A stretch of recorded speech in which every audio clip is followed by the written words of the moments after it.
आसिफ जाही डायनेस्टी के 9वें निज़ाम हैं। ये निज़ाम पदवी क्या है और इसकी क्या भूमिका है? फाउंडर निज़ाम थे, तो उनको जो टाइटल्स थे वो निज़ाम उल मुल्क और Nizam of Hyderabad. He was richest man पूरे वर्ल्ड में, और तकरीबन ह्यूमन हिस्ट्री 4-5 लोगों में गिने जाते हैं। जर्मनी, इंग्लैंड, यूरोप के कई कंट्री से बड़ा एरिया था। रॉयल फैमिली से मॉडिफाई करके निज़ाम ऑफ द आसिफ जाही डायनेस्टी मेरे को सेलेक्ट करें। इंडिया की परंपरा को लेकर के या फिर इंडिया के ट्रेडिशंस को, उसकी संस्कृति को, इसको आप कैसा समझते हैं? मेरे जो ग्रेट ग्रैंडफ़ादर हैं, उनको कई दूसरे मज़हब के लोग उनको सेंट मानते हैं। वो टेम्पल्स में भी पूजा करते थे, बल्कि वो पानी में भी उतर के यज्ञ करे। 40 साल से तो मैं मेरे पैसों से होली की दावत करता हूँ। मेरे को उसमें डॉक्टरेट भी मिला फॉर इंटीग्रेटिंग कम्युनिटीज। मेरा बोलना ये है कि हिंदू मुसलमानों में फर्क नहीं दिखा मेरे को। Some benefits is keeping them from uniting all of mankind. कहीं युद्ध चल रहे हैं, कहीं गृह युद्ध चल रहे हैं, आप क्या बताना चाहेंगे? आर्म्स जो बनाते they suppose to be the biggest mafia. Arm dealer तो अपने आप को कुछ पैगंबर बोल के या जीसस क्राइस्ट या गांधी जी बोल के तो नहीं चल रहे हो। आपको सबसे अच्छा यहाँ मधुबन में क्या लगा? ब्रह्मा कुमारी मेरे को बहुत पसंद, बिकॉज़ वहाँ पे बिल्कुल स्पिक एंड स्पैन है। अंदर जाते ही मेरे को एक पीसफुल वेलकमिंग फीलिंग होती है वहाँ। दीवारों में से तो वाइब्रेशन नहीं आते, दीवार कोई गिटार नहीं है। तो आते लोगों से तो यहाँ के लोग अच्छे हैं and everybody is very welcoming caring and I am surprised कि इतने सिंपल लोग हैं, इतने लविंग है, फिर इतना कैसे हैंडल करते हैं और आउट ऑफ द वे जाके हेल्प करते हैं वो लोग। क्या आप मैसेज देना चाहेंगे लोगों को कि स्पिरिचुअलिटी कितनी जरूरी है लाइफ में? जैसे यहाँ भी जी रहे हैं, बढ़ रहे हैं, मर जा रहे हैं, they are happy, they are not bothered, they are not trying to understand कि कहाँ से आए, इतने सवाल निकल रहे हैं वो लोग। खाली अपन थोड़ा बहुत ऊपर-ऊपर समझ लेके अपन समझ रहे हैं बहुत बड़ा, you don't understand anything about anything. It's very beneficial to people to live at least a happy life. विश्व में शांति कैसे हो सकती है? That's why I get along with Brahma Kumaris.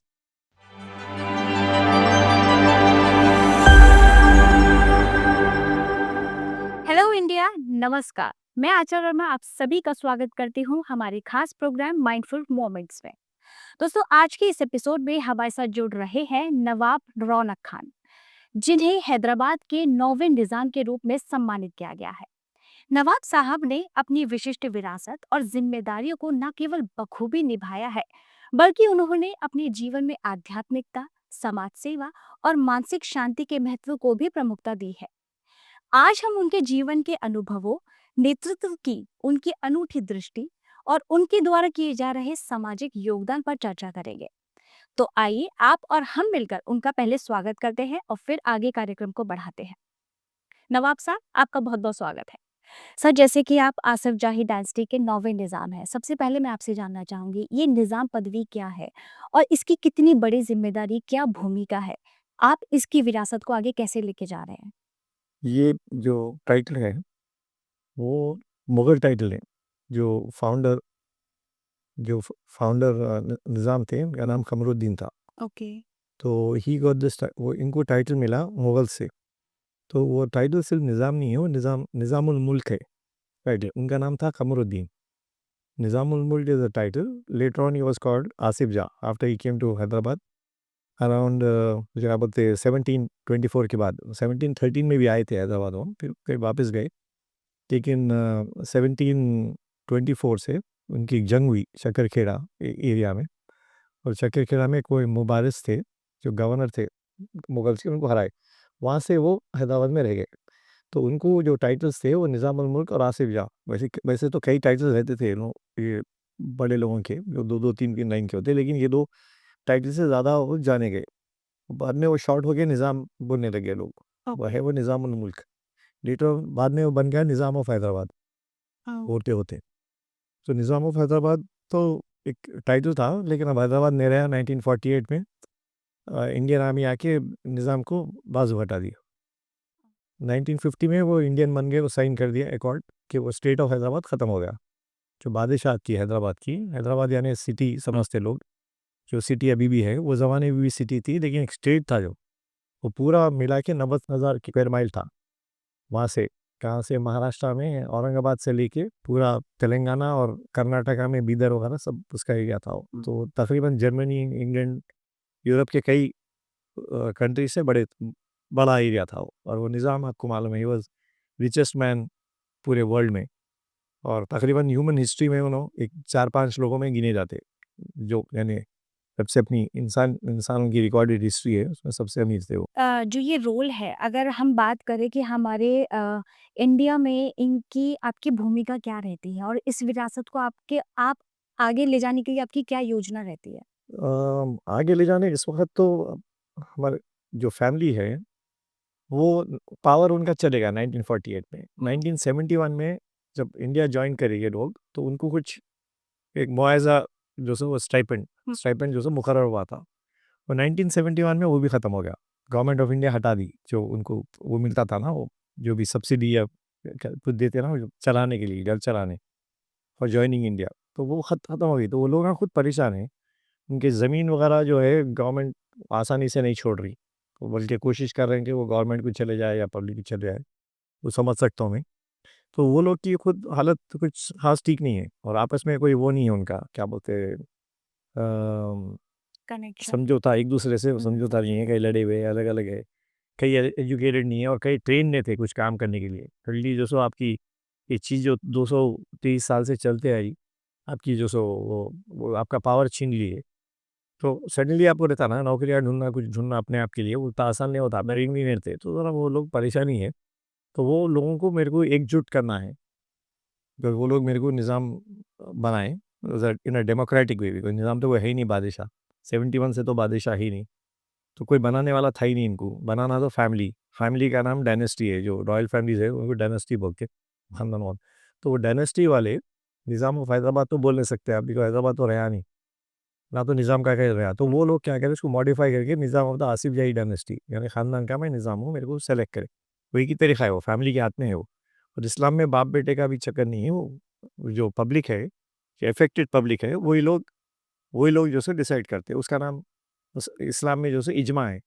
इजमा वो सजेस्टेड है, उसमें which is called consensus. Consensus वो तो तकरीबन लाइक वोट मगर एक-एक का वोट होता।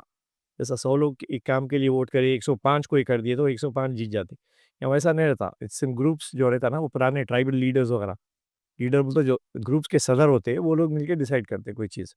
लेकिन उससे पावरफुल ये होता है कि कोई तलवार से आके आपको मार ही दिया तो कुछ रूल-वूल चलता ही नहीं वहाँ। उस ज़माने में वैसा ही था सालों-सालों तक। मैं आपसे जानना चाहती हूँ कि आप इंडिया में इंडिया की परंपरा को लेकर के या फिर इंडिया के ट्रेडिशंस को, उसकी संस्कृति को, इसको आप कैसा समझते हैं? देखिए, मेरे जो ग्रेट ग्रैंडफ़ादर है महबूब Ali Khan, he was the sixth Nizam, he was the most secular king. उनको सरोजिनी नायडू बोलते हैं कि जब उनको कई दूसरे मज़हब के लोग, गैर मज़हब के लोग उनको सेंट मानते। वो टेम्पल्स में भी पूजा करते थे, बिकॉज़ उनके जो वाह! वो थे ना, जो उनके क्या बोलते हैं सब्जेक्ट्स थे, वो हिंदू थे। तो 1908 में फ्लड्स आ गए थे, 1908 में। तो ऐसा दिख रहा था कि हिंदुओं को नुकसान हो रहा था, तो उन्होंने जाके वो टेम्पल्स में हिंदू भगवानों को पूजा करने लगे। बल्कि वो पानी में भी उतर के यज्ञ करे, वो पानी में उतर के यज्ञ करना, बहते पानी में लाइफ रिस्किंग था। तो सर विश्वेश्वरैया बोल के वो थे, इंजीनियर थे। तो उनका बोलना ये है कि जब उन्होंने यज्ञ करे तो पानी वो कम होने लगा। लेकिन वो तो शायद इत्तेफ़ाक है, वो चीज़ों में नहीं आता, बिकॉज़ अब सुपरस्टिशियस बातें करें तो उसकी कोई हद ही नहीं है, कि जब सेंसिबल बात करे तो कोई बिलीव नहीं करता, वो looks like you are carried away with superstition.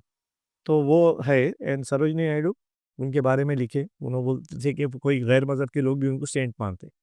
फिर एक क्या बोलते हैं सिरिल जोन्स बोल के एक इंजीनियर था रेलवे, ब्रिटिश इंजीनियर।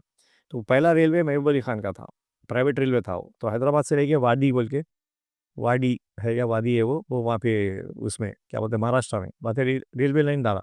तो महाराष्ट्र भी एक हिस्सा निज़ाम के अंडर था। अजंता एलोरा केव्स उन्होंने देखभाल करने लगे। उन्होंने वो एक लाए गुलाम यज़दानी बोल के एक ईरानी आर्कियोलॉजिस्ट को लाए, जो अजंता एलोरा एक मशहूर केव्स है, वो हैदराबाद में आते थे पहले। फिर 1958 में जब महाराष्ट्र बना तो वो महाराष्ट्र गवर्नमेंट टुक ओवर। तो जब तक ये निज़ाम देखे उसके बाद इंडिया बन गया तो भी हैदराबाद ही देख रहा था वो। तो ही वाज़ वेरी सेक्युलर।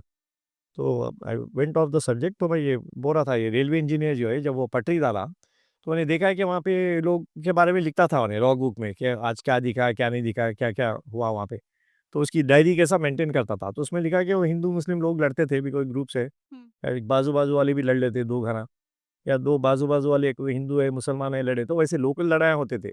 लेकिन वो हिंदू-मुसलमान का ख़ास वैसा कुछ प्रॉब्लम नहीं था, बिकॉज़ उसका बोलना ये था कि वो लोग तो टेम्पल्स बना लिए थे छोटे, या बोलते टूम जैसे, निज़ाम के वो डेटी रख के उसमें पूजा करके वो माँगते थे कुछ होना तो, जैसा बच्चे का एग्ज़ाम में पास होना है वगैरह, तो निज़ाम महबूब अली खान से माँगते थे वो।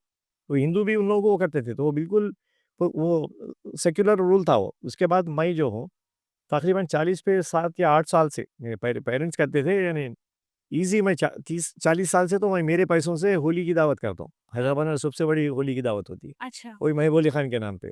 बड़ी दावत होती है और उसमें न्यूज़पेपर्स में भी 3-4 पेज मेरा रहता था, एक पाव पेज में गवर्नर का डालते थे वो, गवर्नर का ऑफ़िशियल होली। अब तो लास्ट 5-6 साल से तो कमर्शियल हो गया।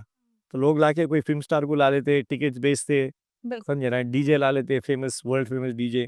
टिकट्स बेच के कमर्शियल हो गया वो। हुँ। ये रहता ना, आप टिकट खरीद के जाके होली खेल लेना। तो पहले तो जो प्राइवेट था, मैं तो जेब से करता था टू इंटीग्रेट डिफरेंट कम्युनिटीज़। मेरे को उसमें वो डॉक्टरेट भी मिला फॉर इंटीग्रेटिंग कम्युनिटीज़। ओके। नवाब साहब, जैसे आज हम लोग देख रहे हैं वर्ल्ड में क्या चल रहा है, कहीं युद्ध चल रहे हैं, कहीं गृह युद्ध चल रहा है। मैं एक बात कहूँगी कि इस माहौल से हर इंसान के मन में एक डर बैठ गया है कि आने वाले टाइम में वर्ल्ड वॉर ना छिड़ जाए। बोला जाता है कि भारत हमेशा एक पीस का संदेश देता है, एक शांति का संदेश देता है। आप इसको कैसे देखते हो और आप क्या बताना चाहेंगे कि हमारे विश्व में शांति कैसे हो सकती है? शांति तो इट्स अ नेचुरल नेचुरल चीज़ है, वो वैसे ही रहना चाहिए, लेकिन कुछ ना कुछ एलिमेंट्स है जो अपने फ़ायदे के लिए उसको लोगों को भड़का रहे हैं या कुछ ना कुछ। इवन जो जो वॉर्स होते हैं, वो भी आपको मालूम है बिगेस्ट वो माफिया जो बोलते हैं ना, वो अपने ऑर्गेनाइज़ क्राइम, वो जो बिज़नेस लोग हैं जो क्या बोलते हैं आर्म्स जो बनाते हैं, हुँ। They are supposed to be the biggest mafia, but you can't say that because even they say pharmaceuticals is also the biggest mafia. You know, first they make you sick and they don't tell you the right remedies, or they probably create a sickness, then they give you the medicine for it and they fool you and all that. जैसा diabetes है, diabetes आपको like 130-40 is okay, they will tell you नहीं, नहीं 120 के ऊपर रहा तो you are diabetic. आप डर के जाके दवाएँ खरीदते। उनके लिए बिज़नेस है वो, they are not doctors, they are business like anybody else, like you like to sell your product, selling the product, that's medicine. तो वो तो जो है ना, आर्म्स डीलर्स, वो तो हुँ। बिल्कुल ही अनकूथ है, उनका तो किसी का तरफ वादा ही नहीं है कि हम सही रहेंगे। हुँ। डॉक्टर को तो भी नोबल प्रोफेशन वगैरह समझते थे। पंजाब आर्म डीलर तो अपने आप को कुछ वो क्या बोलते हैं, पैगंबर बोल के या क्या बोलते हैं, जीसस क्राइस्ट या गांधी जी बोल के तो नहीं चल रहे हो। तो they create wars and countries try to take control over other countries. समझे आप? और countries is not one person के चलो एक शरीफ निकल गया तो अच्छा रहेगा तबीयत क्या बोल के। So all organize thing to see the job is to make their country better or get whatever, like bring things to the country where they get popular and they win the second term or whatever. So it's like totally organized into that. So that's culminating into wars and all that. It's very difficult to control. Actually देखे तो ऐसा दिखता है कि war हो रही कैसा है सिविलाइज्ड। इतनी तो समझ रहे ना कि आप एक दूसरे को नहीं मार लेना होता तो पीस ला लेना चाहिए था अब तक, और वो नहीं हो रहा वो। नहीं हो रहा, वो खुद अजीब दिखता है मेरे को कि most simple thing is peace, वो नहीं मैनेज कर सके इतने साल में। For example I think India Pakistan लड़ते रहते, अगर वो एक कंट्री हो गई तो आधे पॉलिटिशियंस कहाँ जाएंगे, एक ही प्रेसिडेंट रहेंगे वगैरह। हुँ। आई थिंक इंडिया पाकिस्तान बना ही बिकॉज दो दो लोग बनना चाह रहे थे प्राइम मिनिस्टर, तो स्प्लिट हो गया। वो अपने वो कर लिए बिकॉज़ इधर अगर एक होता, तो एक ही आदमी बनता, समझो नेहरू बनता था, तो जिन्ना नहीं बना तो नहीं हटेगा। Other way around, like Nehru नहीं बन सक रहा I mean it's all a kind of a thing created by those people. So that has to go because there is no space for India Pakistan एकजुट हो जाएँगे तो आधे आधे पॉलिटिशियन कहाँ जाएँगे? So they will not want that. And then they say also because that वो tension है with Pakistan, so the army gets a lot of funds. Hmm. Funding बहुत हेवी होती है बिकॉज़ लाइक आर्मी की ज़रूरत है ना, अभी वो कभी भी वॉर हो सकती है। They are funded heavily, they are given special powers. अगर वो पीसफुल होगा तो आर्मी को आप पैसे भी नहीं देंगे, आर्मी की आधी आधी आर्मी को तो घर को भी भिजा देंगे, आपकी ज़रूरत ही नहीं है वो। तो they will make sure that thing goes on. जैसे छोटी-छोटी इंट्रिकेट बहुत चीज़ें हैं, मैं नहीं बोलना चाह रहा हूँ बिकॉज़ उतना नहीं मालूम ना मेरे को, जैसा पक्का बोला and I am talking against someone. So but there are many things, many factors which you can't even understand. As civilians अपने को तो समझ में आना भी मुश्किल है वो। या हायर लेवल पे there are people, there are organizations just sitting there to क्या बोलते हैं plan these things out. You are an individual, I am an individual. We are not politicians, we are not policy makers. Government सोचो आप, इतना बड़ा organisation, अब आप president of India सूबे में आए, इतना बड़ा ऑर्गेनाइजेशन था, जस्ट सिक्योरिटी सामने कुछ 18 लोग यहाँ बैठे हुए हैं, पीछे गनमैन पिल ले रहे हैं, पूरे रोड ब्लॉक हो रहे हैं, जैमर्स लगा दे रहे हैं। तो उनको वो जो उनकी पॉलिसीज इख्तियार करने, आई मीन तय करने वाले कितने लोग नहीं होंगे? तो हुँ। They will be telling you what to do, what's best to do, like so they follow that. So we can compete with them in understanding कि what their ulterior motives है। अपने को जो दिखता है वो ज़रूरी नहीं है ना। ठीक है, ये तो हो गई बड़े लेवल पे। अगर मैं इंडिविजुअली पर्सन की बात करूँ, तो एक आम इंसान की या एक इंडिविजुअल पर्सन की क्या ज़िम्मेदारी होती है? या क्या इंडिविजुअल होनी चाहिए? पर्सन की तो आपको कोई रिलीजन की ज़रूरत नहीं है, आपको कोई चीज़ की ज़रूरत नहीं है। आपके अंदर ज़मीर है, तो बस है, I have to be nice to you, I have to look after you, if you feel the same about me and you will be secure if you are nice to me, there is no risk of me attacking you in the night and same vice versa. समझे ना आप? अगर पूरे एक-दूसरे को help करके अगर आप मोहब्बत थोड़ी रही, थोड़ी बहुत भी हो, नेचुरली मोहब्बत ही रहती है, वो लड़ाते लोग आप। छोटे बच्चे देखो आप उनका सोचते हैं, इन्हें हिंदू है, मुसलमान है, इन्हें पाकिस्तान। पहले तो व्हाट इज़ पाकिस्तान? पहले तो इंडिया ही था वो। How can you hate something जो इन्हें लाइन डाल दे के लोग वहाँ चले गए तो, चलो वहाँ लोग आए, मुस्लिम ज़्यादा हो गए। बट कंट्रीज़ आप बोलते कैसा कि I love India. I love India, what is India? India is what? कि उसके पहाड़-झाड़ा अच्छे हैं या डेज़र्ट अच्छा है, वो डेज़र्ट भी कहीं सा सा वहाँ पे भी है, सऊदी में भी डेज़र्ट है। अब आपको पहाड़ है तो वहाँ पे क्या बोलते हैं एल्प्स वगैरह भी खूबसूरत है। तो what do you like about that? Do you like the government? Government changes. तो स्पेसिफिक कुछ भी नहीं है, आपकी मोहब्बत है लोगों में और मोहब्बत बाहर के लोगों से नहीं रहेंगी, तो करीब के लोगों से ज़्यादा रहेंगी ना। फेस टू फेस आए तो कोई दिख रहा ही नहीं, खाली पेपर में 70 लोग मर गए बोल के 70 लिखा हुआ है, तो क्या उस पे फीलिंग आएगी आप? वो 70 में से एक को भी आप माँ को तड़पते हुए देखो आप, कि उसका बच्चा मर गया, उन्होंने गोद में लेके फिर एक भी वो 70 में से आपका पूरा दिल हिल जाएगा। तो वो फीलिंग्स इंसान में रहते हो, बहुत कम लोगों में नहीं है। वो नहीं है तो भी वो लोग वो क्रिएट कर रहे हैं, वो क्या बोलते हैं नफ़रत क्रिएट कर रहे हैं। कितने की बन गए वैसे? लैंग्वेज के डिविजन्स है, एरिया के डिवीज़न है, बिलीफ के डिवीज़न है। तो वो हटाना हो कैसा हटाना मेरे को भी नहीं मालूम अगर अगर हटा सके तो नथिंग लाइक इट। अब तक हो जाना था मगर ऑब्वियसली कोई नहीं करना चाह रहा या उसके ऑपोज़िट करना चाह रहा। नहीं तो अब तक कितने इंटेलिजेंट है ह्यूमन्स कि अब तक कुछ नतीजा निकाल लेते थे वो because they lust for power और समथिंग और some benefits is keeping them from क्या बोलते हैं uniting all of mankind something. Okay, जब आप यहाँ ब्रह्मा कुमारीज़ में आए, क्योंकि आपने कहा कि आप पहली बार यहाँ आए हैं, जब मेरी ऑफ कैमरा आपसे बात हुई है, तो सबसे पहले मैं आपसे आप जुड़े कैसे ब्रह्मा कुमारीज़ से? और ब्रह्मा कुमारीज़ में आपको सबसे अच्छा यहाँ मधुबन में क्या लगा? सी ब्रह्मा कुमारी से मैं जॉइन ही हुआ वो इत्तेफाक था कोई अफ्रीकन नेशंस का एक इवेंट था जिसमें मैं चीफ गेस्ट था। तो एक लड़की को भी उससे कुछ कुछ हो गया था, उससे कुछ पैसे लेके उसको चीफ गेस्ट बनाते बोले, वहाँ पे माई चीफ गेस्ट से सम झगड़ा हैपेंड। तो वो बच्ची से दोस्ती हो गई मेरी and she was one of the Brahma Kumaris. Oh! She invited me there 3-4 years ago. तो वहाँ मेरे को बहुत अच्छा वेलकम करे। वो निज़ाम आके वो जो गाना-वाना है ना वो समथिंग शहंशाह वगैरह बोल के। तो गेट से लेके उन लोग का पूरा एक बैंड रखे। वो तो पूरे रास्ते में लोग गाते हैं और गोल्फ कार्ट्स है उसको पूरा सजा के एक तकरीबन छोटे बादशाह के ऐसा लेके मेरे को like a novelty. More fun. So Kuldeep Didi hai वहाँ पे और she's a fun loving type. So she did that. And I make them laugh so much that they really enjoyed it. They called me again and again 2-3 times. They want to felicitate Chief Justice there. So they called me to as a chief guest to garland him. कौन-सी year की बात है ये आप? ये about 3 साल पहले की बात है। अच्छा, ओके। तो वहाँ से मेरे को समझ में आया कि ये लोग सिंगल है मोस्टली यू नो एंड मेरे को ऐसा अच्छा मेरे को जो डराते लोग शादी का फिर वापस शादी पे बात आ गई। तो लोग यही डराते हैं कि शादी से ज़्यादा ज़रूरी बच्चे हैं बिकॉज़ आपको बुढ़ापे में बच्चे काम आते हैं। और अगर आप नहीं करें, बच्चों-वच्चों का कुछ इंतज़ाम नहीं कर लिए अभी से, तो बाद में आप बहुत लोनली हो जाएँगे। तो वही मैं भी वो समझ सकता हूँ because right now I am entertaining लोग आते वगैरह, थोड़े सेनेल हो गए, थोड़े पागल-पागल बातें करने लगे, तो लोग भी बेज़ार होके रहता ना, वो नाम को आके 5 मिनट, 10 मिनट बैठ के ऐसे ड्यूटी चले आते। तो मेरे को भी ज़रा हैबत हो गई कि बुढ़ापे में क्या होगा? तो फिर तो मेरे को ऐसा दिखा कि वो ब्रह्मा कुमारीज़ के गए, तो दे ऑल केयरिंग, उनके भी काफ़ी शादियाँ वैसे नहीं है वो। एंड वो सेल्फलेसली आके वहाँ सर्व कर रहे हैं, वो मोहब्बत भी है, वो उनका कोई मोटिव भी नहीं है हट के। उसकी इंटरेस्ट जो ब्रह्मा कुमारी से हट के कि कुछ दूसरी जगह का फ़ायदा कराना बोल के कोई इंटेंशन नहीं है बिकॉज़ दूसरी जगह कोई है ही नहीं उनको और वहीं पे बसे हुए हैं वो लोग। और परमानेंट रहते हैं वहाँ। तो मैं समझा ये तो मेरा आइडियल वो हो गया है, क्या बोलते हैं सॉल्यूशन मिल गया कि अगर मैं बूढ़ा होगा तो यहाँ आके शायद रह जाऊँगा। तो वो लोगों को ये बात मैं गलती से बोल दिया है, जब से स्टेज पे।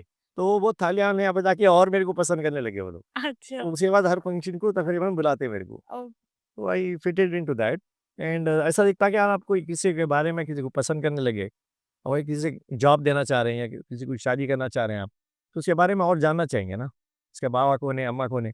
तो बाबा अम्मा इज़ दिस माउंट आबू, समझे ना आप? बिकॉज़ वहाँ ये हैदराबाद की बात कर रहा हूँ मैं, शांति सरोवर की बात कर रहा हूँ। तो वो शांति सरोवर वो एक छोटा 40 एकड़ का है, ये पेरेंट ऑर्गनाइज़ेशन है ये, पूरे उनका वर्ल्ड का सेंटर है यहाँ पे, इतने आपके अब लेना 140 कंट्रीज़ में आपका प्रेज़ेंस है। इसमें कितने 5 से ज़्यादा सेंटर्स हैं यहाँ पूरे मिला के। तो उनकी पूरी जड़ ये है, तो अगर आप किसी से कुछ इंटरैक्ट करना चाहेंगे, तो उनका वजूद क्या है देखना चाहेंगे ना, ये आए कहाँ से? इनका ओरिजिनल बेस क्या है? इनकी जड़ा जड़ाँ किधर है? तो जड़ाँ दुनिया में ये पहली बार है इधर। तो जब आप यहाँ आए, आपको एक एक होता है ना जब आप कहीं एक नई जगह पे जाते हैं जहाँ बहुत ही ज़्यादा पीस है और बहुत प्यारी वाइब्रेशंस होती है। एक होता है कि यहाँ पे आके ये अनुभव हुआ, तो वो अनुभव मैं आपसे सुनना चाहूँगी। नहीं, आई विल टेल यू वहाँ के ब्रह्मा कुमारी मेरे को बहुत पसंद बिकॉज़ वहाँ पे बिल्कुल स्पीक एंड स्पैन है, बहुत सिंपल लोग आए हैं, वो कैसा चलाते हैं मेरे को समझ में नहीं आता है कि इतना वेल ऑर्गनाइज़्ड रहता वहाँ और मेरे घर के करीब है, तो मैं घर के नहीं भी हूँ और आई लव दैट प्लेस। अंदर जाते ही मेरे को एक पीसफुल वेलकमिंग फीलिंग होती है। तो दीवारों में से तो वाइब्रेशन नहीं आते, समझे? दीवार कोई गिटार नहीं है। तो आते लोगों से, लोग अच्छे रहे तो आप पूरी जगह आपको अच्छी दिखने लग जाती है। बिल्कुल। तो यहाँ के लोग अच्छे हैं and everybody is very welcoming, caring and I am surprised इतने सिंपल लोग हैं, इतने लविंग हैं, फिर इतना कैसे हैंडल करते हैं और आउट ऑफ द वे जाके हेल्प करते हैं वो लोग। जैसा आप रहता ना, आप नहीं पूछ रहे हैं, तो अनजान हो जा सकते हैं। कई लोग तो आप वो पूछे भी हेल्प को तो नहीं सुने ऐसा करते वो लोग। बिल्कुल। तो यहाँ पे जो सो वो आके वो खोज के आपको कुछ होना क्या बोल के पीछे पड़ के आपकी ख़्वाहिश क्या है, आपको कहाँ ले जाना है, करना है, they are very caring. Right. For me, it's very comfortable. It's a very big solution for me to, the particular about the spiritual power, which I believe. I'm the head of a mosque and all, but I'm not a very religious person. I don't believe in regimented religion. कि ये करे तो उठ के ऐसा करना, वैसा करना, ये टाइम के बाद वो करना. Generally, I feel कि we are all creation of something which we don't understand. अब उसको नाम रख लेने अपन, because if I want to tell you about something which is created us, we have to use some name, no? I have to say creator. That doesn't mean that person really, that हाँ, उसका thing, कोई that भी नाम आप creator, दे उसे हाँ, हुँ, उसका नाम रहने की ज़रूरत ही नहीं है, वो एक ही है, जो भी है वो, और क्या है किसको भी नहीं मालूम। और उसकी माँ तो नहीं है जो नाम जो सो दी सो, बिल्कुल। तो अपना ही नाम है आपको बोलने के लिए कि मैं किस बारे में बात कर रहा हूँ, कुछ तो नाम यूज़ करना पड़ेगा। तो वैसा है, मेरे हिसाब से कोई नाम-वाम नहीं है। और एक चीज़ खुली है कि वो पूरा क्रिएशन जो है उससे करा हुआ है, तो उसको तो आप नहीं पहुँच सकते डायरेक्ट, वो दिख रहा भी नहीं, कुछ भी नहीं। हुँ, तो कम से कम ये तो अगर सही भी कोई क्रिएटर है, तो किसको क्रिएट करा? आपको, मेरे को क्रिएट करा। राइट। तो मैं आपकी तरफ अच्छा रहा, तो I am giving him a compliment और going by his way, because उसका क्रिएशन है, उसको अगर आप अच्छा ट्रीट करें, तो इनडायरेक्टली हम क्या बोलते हैं, जो भी उनका उनका ही काम कर रहा हूँ ना मैं, तो कुछ तो एप्रिशिएट करेंगे जो भी है वो। तो नवाब साहब मैं आपसे जानना चाहूँगी, आप यहाँ से क्या लेकर जा रहे हैं?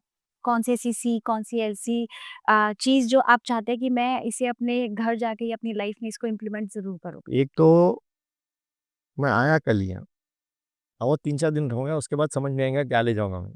तब तो क्या है क्या बोल के भी देख रहा हूँ मैं, ले जाने के लिए। तो एक तो वो ऑर्गनाइज़ेशन मेरे को बहुत ज़बरदस्त दिखा कि कैसा कर रहे हैं नहीं मालूम, बिकॉज़ बिल्कुल मशीन अनबिलीवेबल। कैसा चल रहा है वो बिल्कुल। यानी हर चीज़ सही है, पत्ते देखो आप, रोड साफ, वो ब्रह्मा कुमारी वहाँ पे तो आपको, तो वहाँ पे सूखे पत्ते नहीं मिल रहे हैं गार्डन में, वो जो झाड़ पे से गिरते हैं, वो भी मैं समझता हूँ 2 घंटे को एक बार झाड़ू दे दे रहे हैं वो लोग। तो क्या कर रहे हैं वो, that I have to understand कि how are they doing it so well. जी। आज स्पिरिचुअलिटी की तरफ यूथ थोड़ा बढ़ रहा है। मैं आपसे जानना चाहती हूँ कि आपका क्या मैसेज है या आप क्या मैसेज अपने एक्सपीरियंस के थ्रू देना चाहेंगे लोगों को कि स्पिरिचुअलिटी कितनी ज़रूरी है लाइफ में? स्पिरिचुअलिटी आई थिंक, अगर if you can manage your life without being spiritual, it's okay. जैसे यहाँ-वहाँ भी जी रहे हैं, बढ़ रहे हैं, मर जा रहे हैं, they are happy, they are not bothered, they are not trying to understand कि कहाँ से आए, इतने सवाल निकल रहे हैं वो लोग। और अपन भी जीते-मरते, आप कितना भी होशियारी करो एंड में मर जाते। इट्स नॉट इम्पोर्टेंट क्या how did you lead your life, तो एक हद तक इम्पोर्टेंट था, means and it doesn't matter क्या करें आप, एंड में सबकी एंड तो आ ही जाती हो। बिल्कुल। अब क्या कर रहे हैं, वो ऐसा करके कब एंड आ गई या वैसा करके आ गई, एंड तो एंड आती है। अब एक ज़माने में आप जैसा शाहजहाँ समझ लो आप, या अब आप ज़िंदा है, थोड़े दिन में उन्हें भी मार गुज़र गया, आप भी थोड़े गुज़र जाते। आप साइकिल चला के गुज़र जाते होंगे, उन्हें एम्परर रह के गुज़र गया। बट एंड में जब गुज़रते तो आप दोनों पूरे एक ही लेवल के हो जाते हो। बिल्कुल। तो basically I feel spirituality is very useful. जैसा एक किस्म से थोड़े पॉइंट्स ऑफ रिलीजन मैं एंटायरली वो नहीं करता, but what they make you feel, जैसा like my mother, she kept रोज़ा। रोज़ा is right. For thank you बोलने God who you don't eat और something, you sacrifice something. Because my driver's kid, उसका पैर पैर जो सो एक part of his leg came under the bus. तो अम्मा जो सो वो थैंक यू के लिए रोज़ा रह रही। अरे मैं बोला मेरा तो लेग अच्छा है, उसका भी लेग अच्छा खासा था, उसके बस के नीचे आ गया, थैंक यू की क्या बात है? ही लॉस्ट हिज लेग, नीचे के उंगलियों से ऊपर काट देना पड़ा उसको, एंकल के नीचे से। तो दैट्स लकी कि ये किस्म अब भाई मेरे मुँह से निकल गया देखो लकी बोल के जैसा। वो तो उनका वो ये बोलना है कि बस इतनी बड़ी चीज़ होती है, उन्हें मर जा सकता था। बिल्कुल। तो कैसा कि वो पैर पे से चलेगा टायर, उस पे से भी जा सकता था, समझे आप? तो जान जाती थी, बच गया देखो, बल्कि उन्होंने एक्चुअली थैंक यू बोल के उसका एक वो छोटा-मोटा सेरेमनी कर रहे हैं थैंक यू की। And she is not eating the whole day and she is a foodie. इनके लिए नहीं खाना बड़ी चीज़ है। बिल्कुल, बिल्कुल, बिल्कुल। तो उन्होंने नहीं कर रहे हो तो that means you are positive. तो पहले तो आपका पैर गया, आप गम में रहते तो कुछ मिलने वाला नहीं है।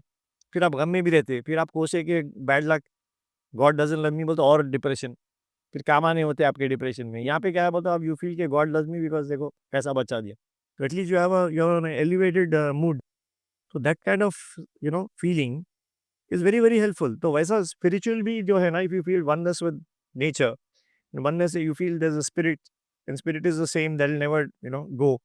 तो you feel confident because death के बाद डर रहता, वो डर भी निकल जाता and you feel so meaningless. वो झाड़ भी रहता ना, एक बीज गिर रहा, बड़ा हो रहा, मर जा रहा सूख के। आप भी हो जा रहे हैं, nobody, no human being so superior to a tree wants to believe is the same as a tree. But if you feel there's a spirit and all that, it's all obviously a helpful kind of attitude. समझे आप? तो ये spiritual चीज़ें जो रहते हैं, और आप आज जेल में हैं, जेल में ना कुछ सोचो, आप 5 स्टार होटल में कल जेल को जा रहे हैं, तो आप रात को नहीं सोते, हालाँकि 5 स्टार नहीं है। आप जेल में हैं लेकिन आप नेक्स्ट डे छूट जा रहे हैं, तो जेल में थोड़े मच्छर भी काट लिए तो यू डोंट माइंड। तो इट्स अ एटीट्यूड। बिल्कुल। तो वैसे एटीट्यूड उसको आप स्पिरिचुअल बोल के, वो ऐसे एंगल्स अगर आप सही उसको ट्यून करें, तो it's very beneficial to people to live at least happy life. ये बाद में कुछ हो ना हो डज़न्ट मैटर, बट एटलीस्ट यहाँ का आपका अच्छा तो गुज़र जाएँगे आपका, अच्छे मूड में। उसके बाद कौन नहीं देखा, you know nobody seen it, like people, all religions have different, क्या बोलते हैं, things, somebody thinks there is a heaven, somebody thinks the reincarnation, अलग-अलग रहते हो। तो नोबडी कैन रियली से कि क्या रहने वाला है बोल के, सच अ मिस्ट्री कि कैसा अपन by, you know how we are created is beyond understanding, we don't understand anything about anything. थोड़ी चीज़ अपन समझ रहे हैं, बिजली है, बिजली में मैं समझते हैं वो नॉर्थ का, क्या बोलते हैं, नॉर्थ पोल एक रहता, साउथ पोल एक रहता, पॉजिटिव करंट, नेगेटिव करंट। तो वो करंट हो रहा क्यों ऐसा, समझे आप?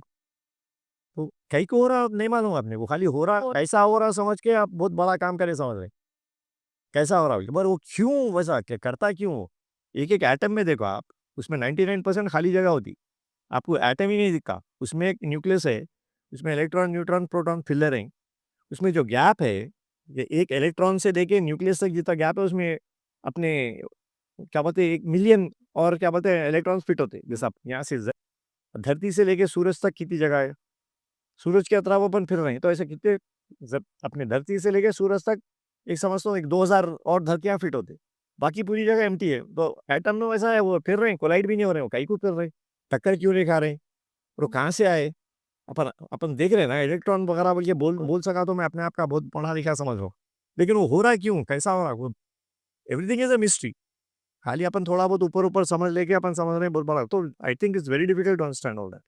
खाली अपनी अपना, if you can better your life and make it happy, make it comfortable, live without fear, it's more than enough. बिल्कुल। उससे ज़्यादा आज नहीं समझ। इंसान को यही ही चाहिए, सुकून चाहिए, पीस चाहिए, वो हैप्पीनेस चाहिए, जो वो दर-दर, इधर-उधर भटक रहा है। और मैं समझती हूँ स्पिरिचुअलिटी उसको एक एक रास्ता दिखाती है कि इस रास्ते पे चलोगे, उसे अप्लाई करोगे तो आपकी लाइफ बेटर है। तो नवाब साहब, आप यहाँ आए, आपने हमारे दर्शकों के साथ जुड़े और दर्शकों को इतनी वंडरफुल आपने गाइडेंस दी है, अपने विचार आपने साझा किए, उसके लिए आपका बहुत-बहुत धन्यवाद। ओम शांति। तो दोस्तों, उनकी जीवन यात्रा और नेतृत्व के बारे में सुनकर हम सभी को आज इस प्रोग्राम के द्वारा प्रेरणा मिली है। उनकी बातें हमें आध्यात्मिकता और सेवा के महत्व को समझने में मदद करती है। उम्मीद करती हूँ आप लोग जो आज इस एपिसोड में हमने चर्चा की है, आप लोग सब उसे अपने जीवन में जरूर अप्लाई करेंगे। आज के एपिसोड में बस इतना ही। आप अपना ध्यान रखिए, खुश रहिए, स्वस्थ रहिए, मस्त रहिए। नमस्कार, ओम शांति।